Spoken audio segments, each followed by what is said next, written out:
All right, welcome into the Fourth Floor here on the 5 Reasons Sports Network, an extension, of course, of 5 on the Floor. We're here before the second to last game of the season, the 71st game of the season. We'll get to that in a second. I know a lot of you may want to get to the Michael Jordan induction of Kobe Bryant, so we're going to keep this relatively short today because I want to get to it also. But we are sponsored today by Biscayne Bay Brewing, as always, the official beer of the 5 Reasons Sports Network, also of the Miami Marlins. Also, they've got a little space that you can get it at the arena. You should ask for it by name if you're at a restaurant here in South Florida, or if you're at a convenience store or a grocery store in South Florida, because most of them now have it. So ask for the IPA, the Marlins Lager, or any of their other great beers. Also sponsored by our friend Lynette, insurancebyLynette.com, 954-581-8800, 954-581-8800.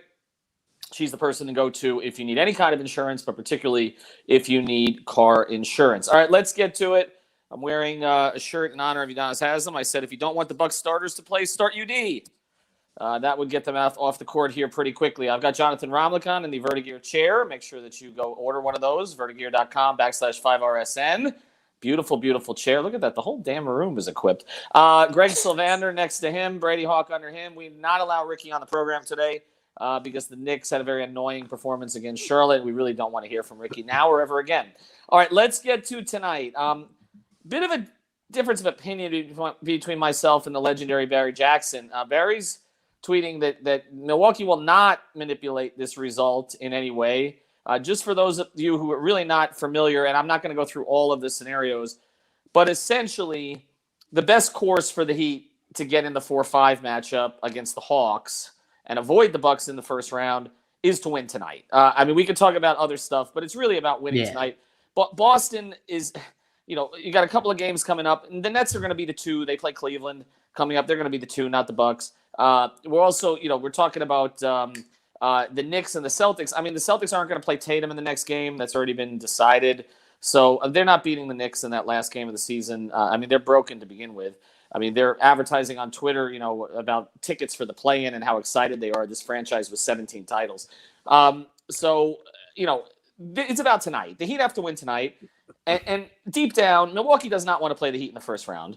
I don't think that means I'm afraid of them, but it's just not the best result. My point, and I'll go to you on this, Greg, is that you don't have to tank to manipulate a result. I mean, Mike Budenholzer manipulated the result of the second-round series against the Heat by playing Giannis under 35 minutes.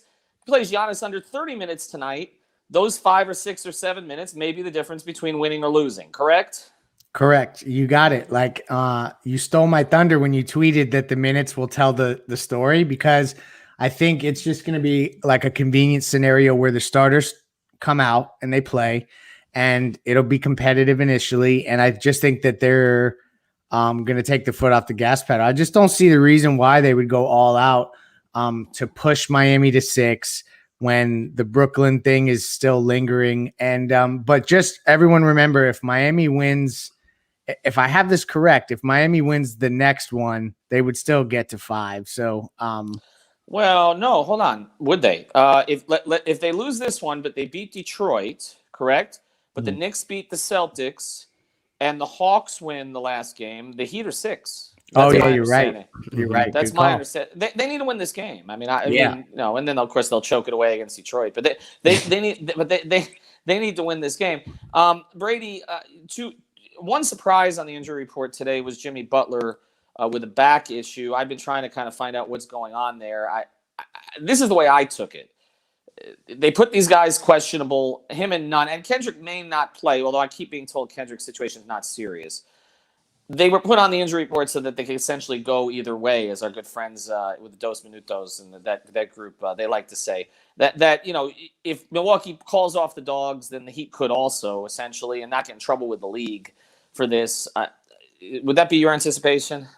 Yeah, Spo said that the back injury, I guess, occurred last game. I don't really know when it could have occurred, but I guess it just kind of built up or whatever. But whenever Jimmy has this thing where it goes down to the end, where it's go through your pregame routine, it always ends up with him playing, basically. Yeah, nice. That's just the way it goes down. So I feel like Kendrick Nunn might be a different story. As you mentioned, that's just kind of, calf injury is a little bit different. But Jimmy Butler, when it comes down to it, beforehand, I feel like he would make the decision if it was that bad. So I feel like there's a good chance he plays, especially with the Milwaukee stuff, with them talking about that. And I do think that was as you mentioned before, the Milwaukee thing, there's nothing else he could have said when they were asking him. They asked him in the most direct way possible if you basically throw the game because Miami could be the 6th seed, and what response could he possibly give? But I do think that's going to be the big thing. I think the minutes could change. He did say that the minutes are staying the same, rotations are staying the same, but obviously throughout a game, things change. Yeah, Brady's learned the game here pretty quickly. That is how this works. I've got 25 years of listening to that.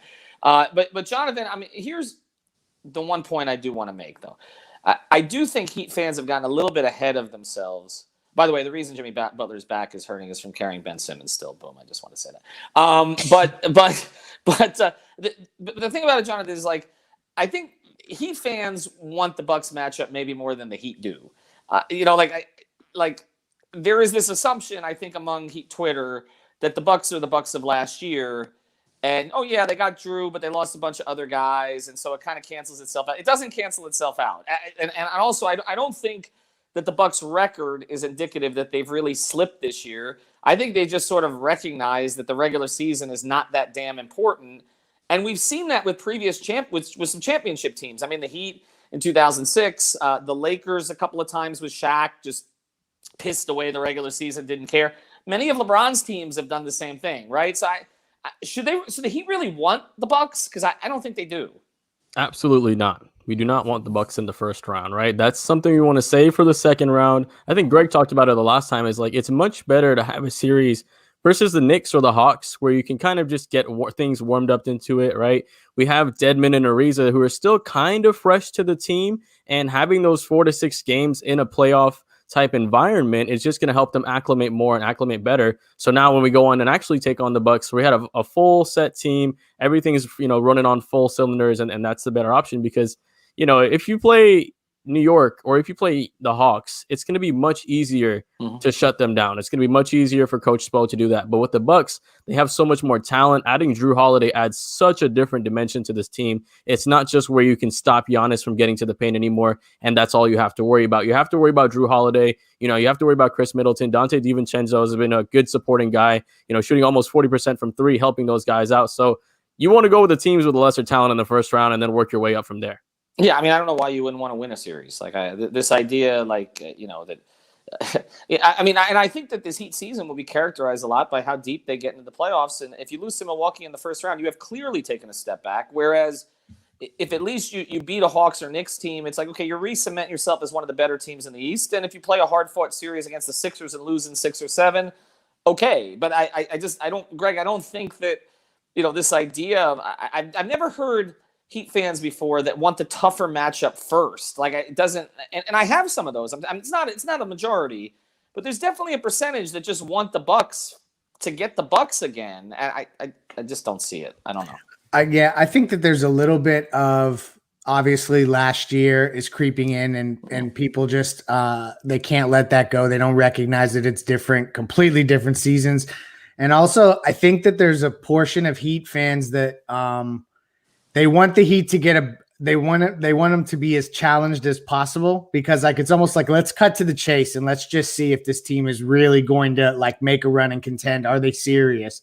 And a Milwaukee matchup would tell you a lot more about the Heat than an Atlanta 6-game series or 5-game series. So, but ultimately I still like the warm-up matchup, kind of like Indy was last year. I feel like that's and not to disparage Atlanta at all or New York if it ended up that way, which it doesn't look like it would. I think Atlanta presents unique challenges that are not fun for Miami in their own way, but it ain't Milwaukee. That's a whole different ball game. And this is another thing for tonight. Milwaukee is the highest scoring team in the league. The Heat have been playing crazy good defense. Literally the Bucks, if they finish averaging where they're at 120.2 points per game. Only 2 times will a team have averaged more points. So let's see if the Heat offense can keep up tonight. It's going to be fun. Giannis is shooting 80% in the restricted area, by the way. He's one of only 3 players in history to do that. Go ahead, Brady.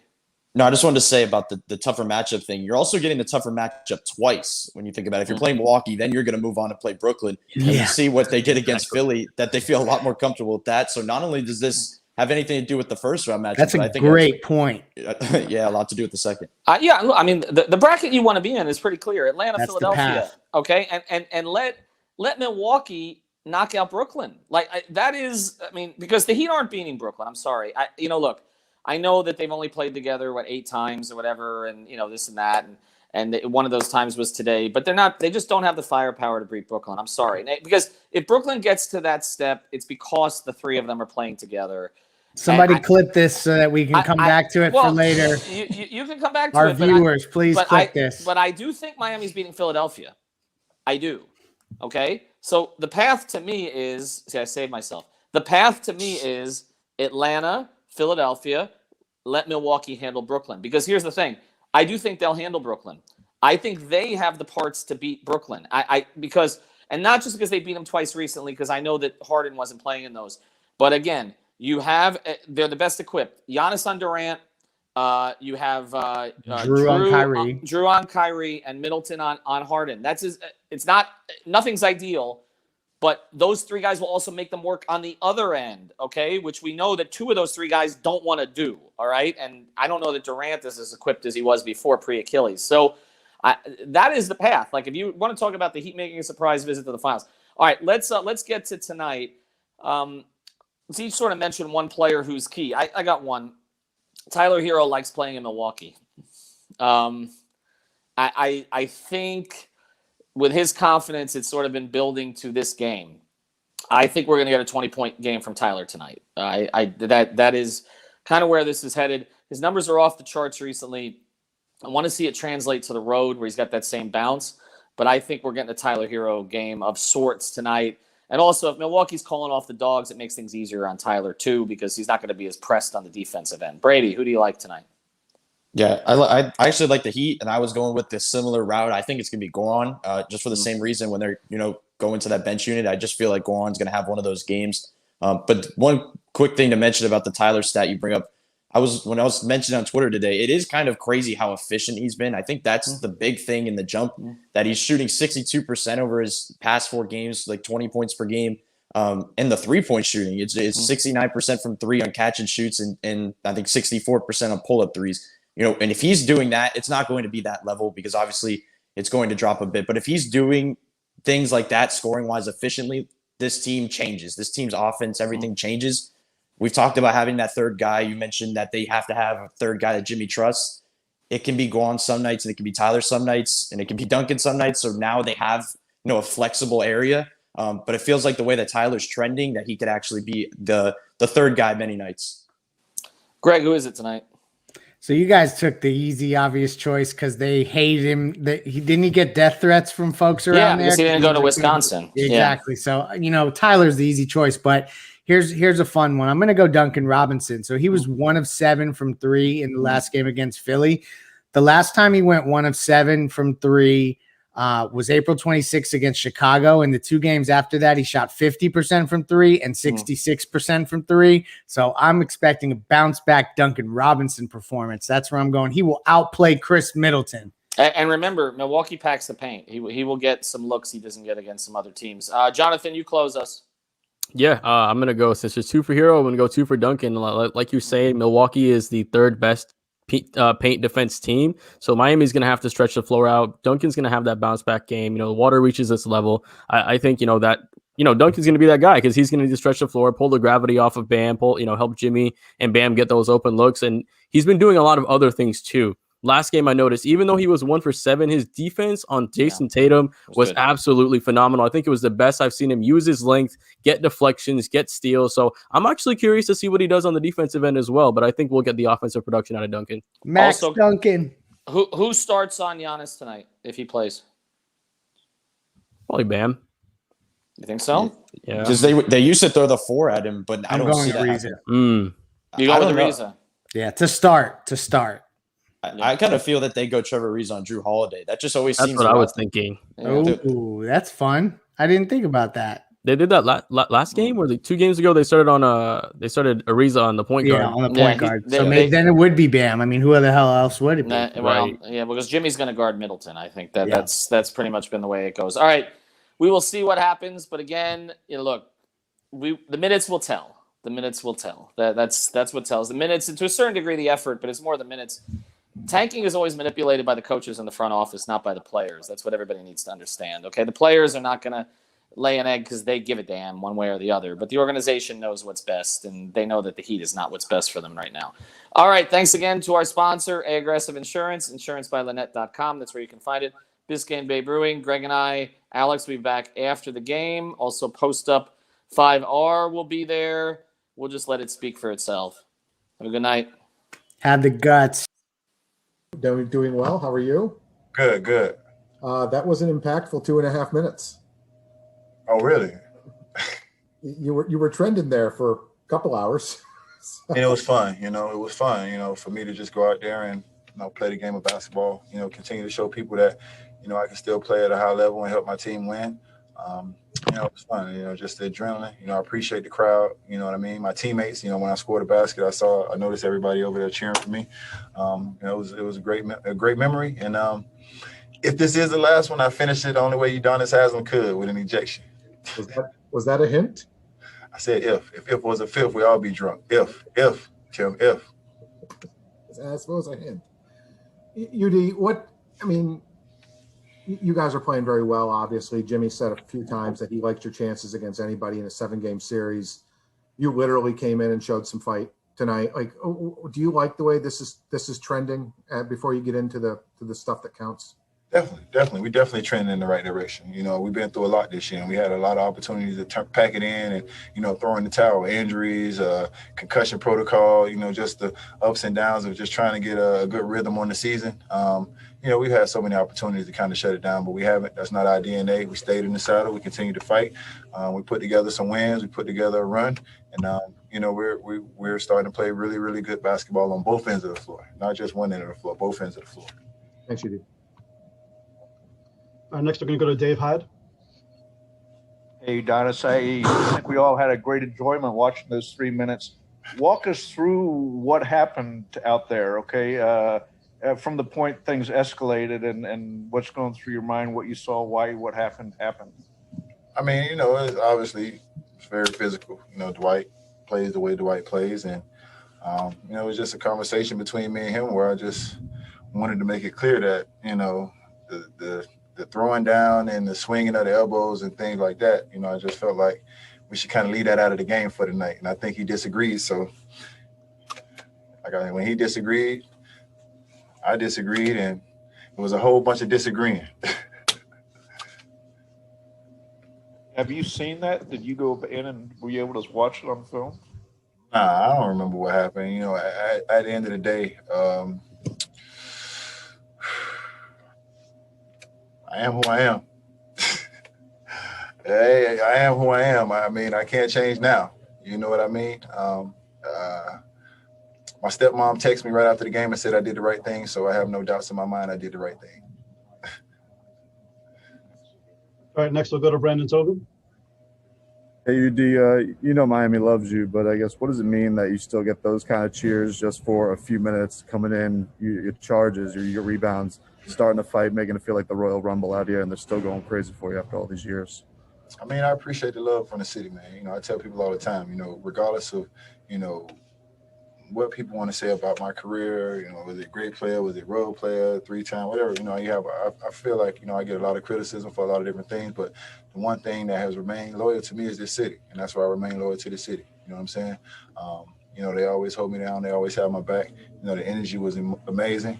People been DMing me and, asking me when I'm going to play. It's the last game at home. Are you going to play tonight? And, this, that, and the third. So, it's just been a lot of love coming in, man. And that's why I continue to just lay my heart on the line for these people. Next, we'll go to Anthony Chang. Does not take the Hey, UD. Your season debut didn't come in, a blowout loss or blowout win. What was the significance of it to be able to go in there and play in not only an important game, but in the second quarter early on when those were important minutes? And did you remind Bam that you grabbed one more rebound and added to your record? Man, Anthony, that was the plan was to play more minutes and get more rebounds, just so you know. The plan was not to play only 3 minutes and get one rebound. That was not the plan. I was planning on talking way more shit after the game about my rebound and stats, but it didn't work out like that. I mean, you know, man, I mean, what was your question again? The significance of getting into a game. Spo told me today. Spo told me today that be ready early. You know what I'm saying, with Embiid and you know the way he draws fouls and how physical it is. So Spo told me to be ready early. So for me, obviously I stay ready so I don't have to get ready. But I went through my mental prep, you know, this afternoon before the game. You know, just focusing on different plays, shots, boxing out, rebounds. You know, when I know I'm going to play or a situation like that, you know, I have a mental preparation that I go through. So my approach going into the game tonight was a little bit different than other games. Thanks, Edie. All right, that's it, UD. Appreciate it. Thank you. All right, guys. Thank you. I just wanted to ask you about the UD sequence, just from giving you guys some good minutes into the back and forth leading to the ejection. Just what was going through your mind during that stretch, and is that just the full UD experience? I was like, yo, this motherfucker's crazy. But it was like, I was like, UD, you can't get tossed in your first 4 minutes, bro. Like, how long was he in the game? 4 minutes? 3 minutes and you get tossed. I said, OG, you taught me a lot, but you ain't ever teach me to get tossed in the 3 minutes. Like that is something you've always been like. It was kind of like a big brother moment, but I got to be big bro at that time, you know. So it was a good moment for me. It was like it was like a teaching lesson. Like, just don't get tossed in the first 3. You can get the first tag, and then wait till the second half to get the other one. Momentum swings. All right, up next we'll go to Ira Winterman. Bam, as for the game itself, I mean, this team, the statements you guys have made this week with Boston and now today, do you guys sort of feel like, okay, we're I don't say peaking, but we're at a really good place now as the playoffs loom just a couple of games away? I mean, we're definitely playing great basketball. We still have some areas that we can clean up, but for the most part, you get that playoff itch. You know, you start to get that itch. So definitely great to get these couple wins. And then just the way that the race is, it's unrelenting. I mean, the Knicks won again. You're tied with them. If you win the next 2, you get into that nice 4-5 matchup. I mean, does it sort of feel unrelenting, or the way you guys are playing is like just sort of bring it on? We'll just win the final 2, and that'll be that. I don't want to end the season with any regret, so I'll just go out there and handle business. Thank you. Next we'll go to Tim Reynolds. First of all, Tim, you look sleepy as shit, bro. It's 11 o'clock, dog.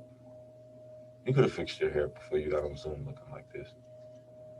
Nobody quote me, but damn it. I'm sure nobody's paying any attention. Don't worry. Tim. How's your hair? Oh, yeah, that's just all right. That's what I thought. Okay. See, I got all dolled up for y'all, man. You show up with your toupee crooked? Excuse you? Excuse you? Back to Udonis, a man with great hair, by the way, tonight. I don't know what was going on there. But I mean, when it's happening in front of you that way, like, can you, like, believe it? Like, I mean, Dwight pulled him down or whatever happened there, and then, like, UD just didn't stop. So in real time, did you think it was, like, really playing out that way, or did you think it was just UD being UD for a second? I think it was UD getting his opportunity to just be himself. That, like, we all know UD. Like, when it happened, and I was looking, I was like, okay, he's about to go off. And then, sure enough, boom, boom, tech, he out of here. I had no problem with it. Fuck it. Where does he's in year 18? He's 40 years old. He owns restaurants. I don't know what else he's into. Where does that fire come from? And what seriously, what have you learned about him, about having that fire and using that fire the right way, which he did not do tonight, of course. But what have you learned, I guess, in that regard? That fire definitely comes from you know, him always being counted out when he was younger. You know, everybody knows the story when ball was going out of bounds. He dove on the floor and everybody was looking at him like it was crazy, but he didn't hear no whistle. So it's definitely that fire comes from him being counted out. Him, people telling him he's too small, undersized. So like similar noise we hear. Gotcha. I'm gonna go fix my hair now. Thank you. Yeah, get off the screen, man. Next, we go to Cooper Moorhead.